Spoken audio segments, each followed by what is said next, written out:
Yeah, I like that. Here we go. We're going to talk about something really, hopefully very uplifting right now. It's about dads talking about our daughters. Dad time. Dad time.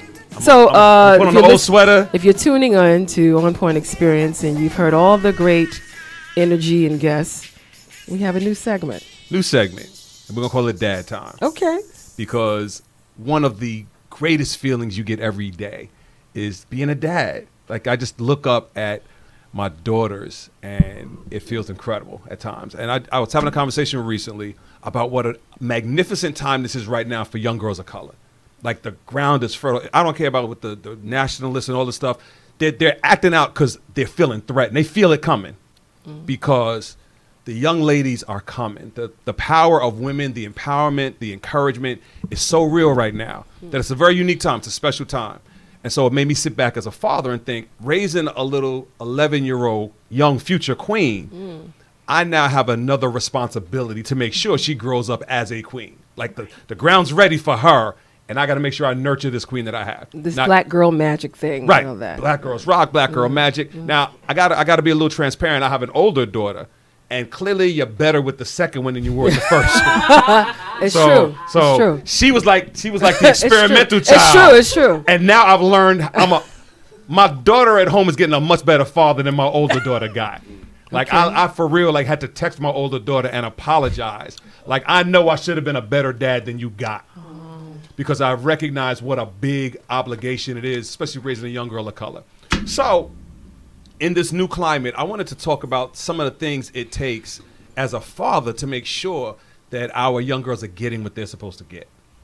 And I was doing a little research online, and I found this article that somebody had written it's from the Good Men Project. And it's things that every father should do to make sure he's raising his daughter right. And I want you to bring a couple of the things up. And before I get to the ones on the list, I was thinking of, to me, the one that kind of is the background for all of this, that all of these kind of fall into, is the first thing you have to do, to me, to raise a young queen, is you first got to make sure as a dad you're being a king. Yeah. You got to be a secure man to raise a secure child. Like, you can't be a man with all these issues about your own manhood and then turn around and expect your daughter. I know sons we could talk about another day, but right now I'm so far focused on our young daughters. You can't raise a daughter who's secure about herself if you're insecure about yourself, because you're going to automatically go into male suppression of her burgeoning strength without even knowing it. So you got to make sure you're comfortable enough with yourself that you can do certain things. For example, over Christmas, I had both my daughters together. We went out, got our nails done. So me and my two daughters sitting in the spa, I got my feet in the thing, getting a little pedicure. And I was like, this is not how I saw it going down. Like, this is, when I envisioned being a dad, I did not see me soaking my feet. I didn't sign up for this part. Up in the nail salon, getting the avocado stuff rubbed on my calf. It explains the male cheerleading thing in the NFL. We broadening our horizons. I get it now, right? So I had to, like, really, I just have one question. Did you allow them to polish your fingernails? There's clear? no polish going down. That's what I'm talking about. That's what I'm talking about. We trim the cuticles, but no polish. We not buff to a shine. There you go. That's what I'm talking Keep it all natural. That's how we do it. But just sitting there with my two young ladies, I was like, and as a father taking them to get their nails done, like, yo, girls, let's go get our nails done. That's big though. But and I was like, all these little things that we need to do, and so I had my own. But my first thing is security, male security. Listen, with the power that women are demonstrating right now, men got to elevate their game. You know, these women are making real moves. And you can't ask, you know, a Michelle Obama, a Kamala Jones, or anybody else, can you slow down a little bit so I could be the man? No, it's not. That ship is gone. So we either can be queens, be kings next to the queens, or we're going to be jokers watching them make it happen. So to me, the first responsibility in supporting the women is how, as a father, we raise our daughters. Like Nas says, you know, if I rule the world, we now have a different way to raise our daughters. So the couple of things that we can and should be doing. So I was looking at the things they put in this article, and some of them were pretty interesting. one of them is teach her about male sexuality without fear mongering. Yes. Like, guys are gonna come for you, but they're not all evil little horny dudes that are gonna ruin your life. Teach them that this is a natural part of what you got to get ready for. These relationships are coming. Like, it's easy for me right now because I tell my 11-year-old, one day you're going to leave the house. She's like, I'm not going nowhere. Like, I'm staying with you forever. In fact, the only man I can marry, he has to have the same last name as yours because I'm going to always be Sullivan. Like, I ain't never changing my name. So like, during the games of run, catch, and kiss, I wasn't supposed to punch him in the face? Is that what you're saying? Well, you shouldn't have been afraid of him. Like, if I caught you, it shouldn't have been a problem. RCK was... So they talk a lot about shaping. Look, here's one I would like to ask everybody, because this is something that I was thinking about on the way here. Where do you think we should draw the line between shaping our daughters, what kind of women we want them to be, versus their own expression coming through and supporting the women they're turning into? Because we do, as parents, you do a lot of, you're taking dance, you're taking violin, you're doing ballet. Yeah. We're trying to give them certain values, but then you see this little girl that you wanted to do certain things. Now she wants Timbs and jeans. She want to wear, and that's not the vision you have for your little princess. Where do you find that balance between here's who I want you to be versus here's who I see you becoming? I'm going to support you in that. The first thing is giving them a voice. And I think that's a lot of times in African-American households, we don't give our children voices. It's sort of do as I say and do what I want you to do. But I think times have changed. So for me, it would be the first thing is to give them a voice while at the same time empowering them with your knowledge. My father used to say something like, I'm going to give it to you raw. And that was his sort of street version, as well as the academic part of him, the educational part, but preparing me for both the outside world, the real world, which we know can be brutal on us, but then also empowering me to sort of speak up at a very early age, not be afraid to sort of say, no, that doesn't work well with me. And that's another thing with women. We're sort of, if we step up too much, if we speak up too much, it's like people tend to think that we're, they use the nasty word, that we're nasty women, so to speak, and that's not necessarily the case. The one of the things that also is in here is to make sure your daughter knows that you think she's beautiful, but don't just talk about her physical looks. Mm-hmm. Now, one of the things that I know I'm very conscious of, and this goes back to my own little growing up thing, is it wasn't okay to be dark-skinned until 86. Like, yeah, I understand until that. Wesley and Mo Better Blues, that's being true. Dark wasn't nothing. Then you went from being dark skinned to chocolate. Like, it was always, you're not bad looking to be so dark. Like, it was that until Wesley, and then we became chocolate brothers, not just dark skinned. I always tell my daughter how beautiful she is, but I always also tell her how beautiful she is being brown. Because I don't want your brownness to be a deficit or a burden, or it's not the curse of Ham on you. You're beautiful as brown. Plus, your daddy's brown and he beautiful. So but I want, because we grew up, like you said, within our own community. We pit each other. You're lighter, you're darker, your hair straighter, it's curlier. And as much as we move forward, some of those old things stay there. So putting that security in there, embrace who you are, and rock out exactly as you are. Yes, your cousins have long straight hair and you don't, but y'all you're equally beautiful. How important is that kind of messaging, embracing exactly who you are? As a daughter, my dad, his communication was also in verbal, but his looks. So, like, if I would come out the room before I go to an event, and I'd say, well, how do I look? He'd look at me like, like he looked at me like I was the most beautiful thing in the room, and that's kind of the expectation that many of us who were fortunate to have their fathers, you expect that from your mate. Mm-hmm. You want that same feeling that your dad gave you and when you meet your mate. All right, so that's another important part, because one of the things I think we're doing as fathers is preparing our daughters for who they're going to run into. Yes. Yeah. So, I've taken my daughters to some daddy-daughter dances, and we wear the matching outfit. She got the little dress on, I got the suit on with the matching bow tie. Hey. We're dancing together, and so here's something that's kind of been on my mind, because she's 11 and she's like getting tall and everything. Sixth grade. We still hold hands a lot. Like, when we walk, she comes for my hand. That's right. How much longer should I be holding my daughter's hand? Why? I, She I, only mean, had- I don't think you have to worry She's gonna because stop. eventually it's Yeah. going to be like this. Stop, Daddy. Dad, stop. I don't have a daughter, but I have a son. Right. And I remember my son would be like, yo, drop me off at this party I'm going to. Cool. I drop him up, pull up right up front. We dap it up. He break out. You know, it's all good. Then one day he was like, yeah, you could just drop me off right here. And that was the moment I knew, okay, he's making that transition of being autonomous, his own person and so on. And it hurt. It does. It hurt. So, and I say savor the memories. Really soak it in because the moments are fleeting. My son is grown. My son is 34. And right now, I cherish the special moments we had when he was in the 6th grade, 7th grade. Even the bad times when you reflect how you dealt with them mean something. I sat on my daddy's lap up until I mean, like I think up until I was like 15, and you know, as long as I could. My father passed when I was early on, but I mean, like nothing like that's my first love. Dance with my father The one, again. a girl like a girl's first love should be their father. And I'm real intentional. Like I like the first day of school, I buy my daughter flowers, like little things. My dad did that. And like I said, hold hands all the time. Going to school every day, I open the door for my daughter. Like little things I want her to know to expect from whomever you come across.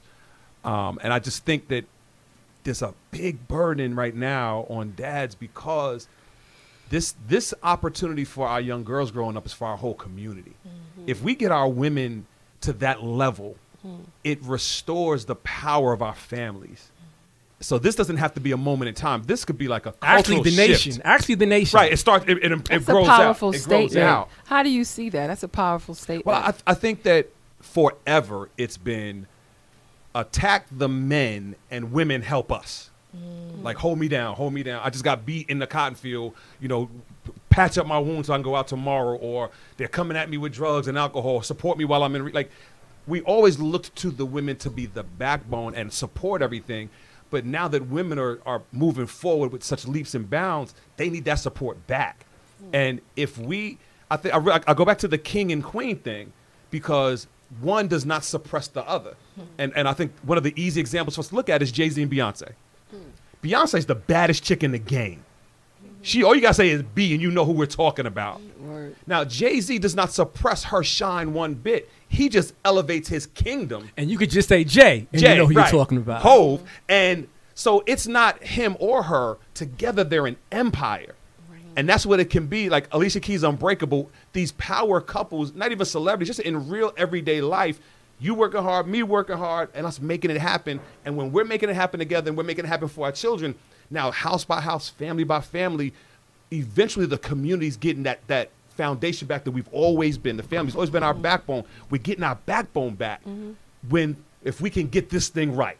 If we can get this thing right here, right, starting where we are, getting our daughters this opportunity, full advantage of it, like pushing them forward, go shine, go shine, go shine. So pushing them forward, right? How are you preparing them for meeting different people and everybody's not going to be the king. Absolutely. And supporting them. How are you preparing them for that? There's a number of, I'm not going to say disappointments because it's an experience with everybody we meet. But your father has prepared you for this, right? To be best, do this, expect this. And it takes some time Absolutely. to find that person Absolutely. or to find that energy and to go through the heartaches of it. And I think one of the things we have to be as parents. Without a father beating the guy down. Well, too. yeah. Because don't mess with a Locke Sullivan. It's going to be a problem. But one of the things we have to learn how to do, especially as contemporary parents, is let our kids fall down. You know, a kid does not learn how to walk unless they fall. Like you sit there, you see them stumbling, and every time you grab them before they hit the floor, they're going to never walk. Like you got to let them know that I can hit the floor and I'm going to be okay. One of the most, like I said, I was a better dad. I'm a better dad today than I was my first daughter. But I learned a very, very important lesson with my daughter when she was just 2. She was in our house, in my parents' house, and she was walking down the stairs, and she missed the last stair and hit hard times, like splat. And my instinct was run, grab her. But what my mind said, don't panic, because if she doesn't see you panic, she won't panic. And so she looked up at me from the floor. She looked up, and I just stared at her. I was like, get up. And she realized, wait, I ain't okay. Like, he's not nervous. I shouldn't be nervous. It's only a fall. And I think we got to let our kids fall down a little bit, let them get a scrape, or, you know, it's not it's a wound. It's going to heal. We all have scars that don't hurt anymore, but they're reminders of the pain we've come from, even though it doesn't hurt anymore. Got a lot of kids fall. They just be there for them when it's time to get up. The first child, She fell a lot. she fell, and well, we gave her everything new, and everything was clean and Yeah, sanitary. no germs. Yeah. The second one, okay, it could Play in the second room. dirt. It could be Play in the dirty dirt. Yo, for a minute. Pick that M&M up. You all right? 5-second rule. Kiss it up to God. It's okay. So and you learn how resilient young kids are, and you give them a chance to be people. You know, I'm a super protective dad. I don't want anything to happen to my children. Like, I think daily, every time I stare at my daughter while she sleeps a lot. I go to her room and I'm just staring at my daughter. I can't believe how big So she Ron, is. how will you react if now your 6th grader is now a junior in high school, and she, beyond a shadow of a doubt, brings home Mr. Wrong? Like, beyond a shadow of a doubt, he's Mr. Wrong. What, as a father, would you do? I gotta play real careful, because if I overreact, she gonna marry him. Like, she gonna sneak off to Vegas and marry him at 15. So I gotta play it real careful. It's the fall down the stairs again thing. I can't overreact. We gotta sit down and just talk. I gotta hold her hand again and say, you know, I would never want to deny you any happiness. He ain't it. He ain't it. And it just seems like this conversation is twofold, and maybe, you know, this is what, you know, as you sort of continue with this segment, but I think in regards to, you know, our daughters, but it's also how do we empower more men to actually be daddies and to show up and be accountable and sort of equip their daughters with these tools. Absolutely. So that they can be prepared for both Mr. Wrong and Mr. Right, you know, Absolutely. so that Right. they can get to Mr. Right. Absolutely. And that's why I think I started with to be good dads. We got to start with our own insecurities. Right. Because you can't be a fractured dude and raise a positive woman. Like, you got to you have to have your stuff together so you can impart some wisdom. And you got to be an example. How do you repair that? And that's How what do I you was about to repair say, that? because there's so many of men like that. You So gotta be how hon- do they? You got to be honest and vulnerability. Like, you know, we have this image of what manhood and strength is. You don't feel nothing. You don't say nothing. Like, men don't communicate. You know, it's crazy. Women have this amazing ability to share anything with their girlfriends. like You hear how she Women- laughed? women are like just comfortable being transparent with other women. Like, y'all can be naked around each other. Ain't no dude sitting naked around each other. Like, that ain't never happening. Like, women feel like, yo, this, you see this right here? Like, this looks, are they the same shape? Like, that, women can have those kinds of conversations. Dude and I like, yo, was one testicle higher than the other? We don't do that. It's over. So it's just you and your game Get all up by outta here, yourself. beloved. Like, yeah, you know, we don't play those games. So Is he true? Is he telling the truth? Well, I think that as far as communication, it's ill times when men do communicate, you know, and it's not always the healthiest. Like, there's locker room talk. oh yeah. That's not It's good. even called locker room talk. For real. You know, and whereas it's the uber male, it's all the testosterone Super, yeah. coming out. And I think that we just have to mentor young men who we think have the potential. Like that young man, CJ, who was here today. good guy. You Good know, guy. you see there's winners out here. Right. And I think that I've always reached out to younger males and females, whether they knew it or not, and provided them in a mentorship capacity. And I think that we have to just do that. So if you see even Mr. Wrong, I've looked at a couple of Mr. Wrongs in my life and said, you know what? You're still my child. Oh, absolutely. I still That's want the to, truth. because you never know That's the truth. when they'll turn that corner. Right. And that message, that seed you planted may have got water. Because I've had people come to me decades later and say, Right. yo, Mr. Sherrod, boom, boom, I'm doing this now. And so just try, we can't give up on our people. We Right. can't give up on men. We know we need help. We need support. But I do know we're better with our women being better too. Absolutely. Yes. Absolutely. And that's what we're trying to get back to, the teamwork. You know, we're one family, we're one community, and we got to get on the same page, loving each other correctly, supporting one another, men loving other men correctly, women loving This is awesome. That's the Listen to- message, right? Me and Ebony like, all right, this is like, We're starting Daddy's University next Listen, I'm week. just- it's You like, know, woo. what you said was real I dope, see though. a king movement Right, in the right, I'm like, future. all right, I'm I'm like- here brainstorming. I'm just saying right I now. saw all the women you- just got like 20,000 followers. From I'm watching just this saying, show. though, God. you're not a king without a queen, and we got to make sure that we're raising queens. We got to fill this world with queens, because queens teach you how to be a king. Well, are there any more tips, or are you? Yeah, be honest with yourself. and acknowledge there's room for us to grow. You know, I think what you were saying about not giving up on each other. At 15, I was a mess, bro. Like, I needed somebody to grab me when I was 15 and get me. It took me way too long to get straight, you know? And a lot of it is trying to be something you're not. Yasmin's following boy, the wrong. William Allen. I remember I was like 10, 11. He was like, yo, I see so much potential in you. I'm gonna take you to this assembly meeting. And I'm like, man, nobody want to be here, but it's sunk in. And you know, one of the things I learned, if I got just real quick, my father was one of those fathers that didn't communicate. Like my father he's like that you don't speak. And our dad. right. So I always felt this coldness with my dad, and I felt like I could never please him. Dad, I got a 95. Why'd you get 100? Dad, I got a 90. Why'd you?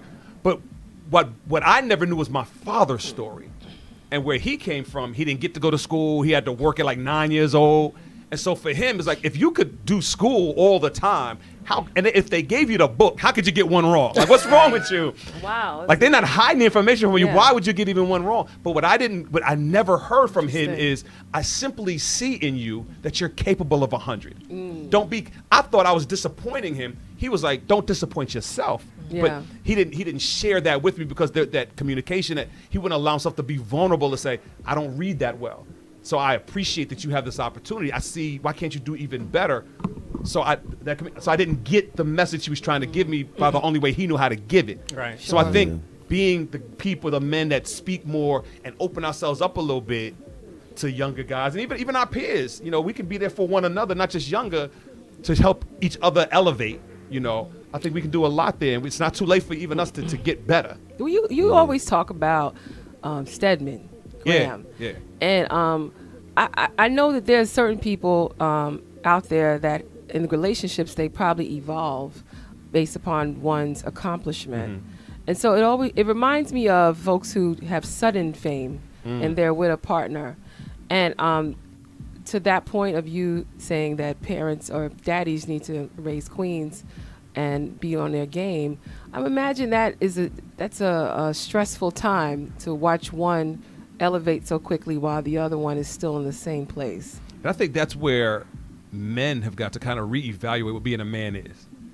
And you have to allow yourself to grow. Like I met you here, and all of a sudden, like Kamala 5 years ago, I'm sure she was a polished, accomplished woman, but she's running for the White House now. Right. And I don't know if her husband was ready. Everybody's running for the White House that's now true. for the Democrats. I'm going to be announcing it too. But I don't know if her husband was ready to be first husband yet. Like, so as a man, he's got to sit back and he's got to put himself in another position because she's going to another level. Am I ready to be the man beside her where she's going? Well, even her now being a singer. Right, she's making huge strides. Like, her name is everywhere now. That's a good point. So he's going to have to find a security in himself that I'm good with my wife being the lead on the household. Not on how they do things behind closed doors, but in this public forum. Like you said, I've worked a lot with Stedman, and he had to be a very accomplished man to be in the life of Oprah Winfrey. She wasn't where she is when they met. I could have did that, though. It had been hard, you know, but I think I could have did that. See, 12 billion. Can I adjust? But to that point, why would it have been hard? Like, what's hard? No, it would have been easy. Oh, for you. Yeah. What? That was pure sarcasm. Here it is. You're Oprah. I'm Stedman. Go ahead. Well, you know, I'm The thinking- garbage, I got that. What do you want? Oh, shrimp and the lobster. I'm gonna call Gail now. Got you. In fact, I will carry the baby. I got the stretch marks. It's on me. It's on me. I got you. This has been incredible. This is incredible. But I really think it comes to a This is true. redefining of exactly what manhood is. You know what I mean? Like, you're a strong man, even if you allow there to be softness for your daughter, affection for your wife, support for other people. There's a strength in not just being the roughest. You know what I mean? There's other levels of manhood, and I think we got to get to our higher self at times, because when it's time to go, it's time to go. There's something I think of. You should love in such a way. I heard this. You should love in such a way that the person you love feels free. When you can allow somebody to be 100% of who they are, that's what love is. Not I love the good parts. I need to love your grimy. I need to love your faults. Like, I knew I could marry my wife when we almost died together. Like, Yeah, I remember that story, We too. had That a was real crazy. crazy near-death moment. I'm looking at my wife laying on the floor, unable to use the bathroom, and I was like, Yeah, you the one. Like it just clicked. Like this. When you see somebody at their worst, I'm leaning against the wall like passed out. I was like, baby, I think I'm gonna keep you. Like it's. You know what's crazy about that? I'm reflecting how the comment that you made, and it reminded me when I knew Prince was the bomb. When he said, "Would you come to me when somebody hurt you, even if that somebody was me?" There you go. I was like, "Oh damn." Can I be less than perfect and still be in your life? Sometimes I trip. Or on can how I be happy- my best and you still stand by me Right. without being intimidated and insecure? And that's the flip side, because some people can handle you at your worst. They can't handle your best. That's Like, exactly right. I always say, if you need a woman to let you be a man, then you're not. 1 minute, guys. You gotta claim. If you're gonna be a king, come claim it, because the queen's gonna claim it. So Yo. Say that. How they gonna stop both of us? That's me and Jay. Let's go riding down the West Side Highway. Let's go. You All I ready? need in this world is sin. You ready? So this is a great segment. I think you got something to close it out with, because you said like every great dope quote ever. Nah, listen. I just want to see all of us shine. Let's all shine in our destiny. Let's all of us get there together. Wow. Together. All right, so I think we're gonna end the show. I don't want to end it, but I just want to say thank you so much for coming on Point Experience, everybody. Hope you all liked our guest co-host, and welcome back again, Curtis Sherrod One and only. in the house, and we'll be back. Ebony, you're the bomb, Queen Ebony. Reverend Ron Sullivan, I gotta remind everybody, especially when you talked about a couple of things in the locker room. You are a sorry about reverend that. still. And D Nasty the Master, always rocking, Second to none. and the best DJ in the world that I know of, Queen Dream. And I am Yaz Hurston, and we'll see you next week. Peace out.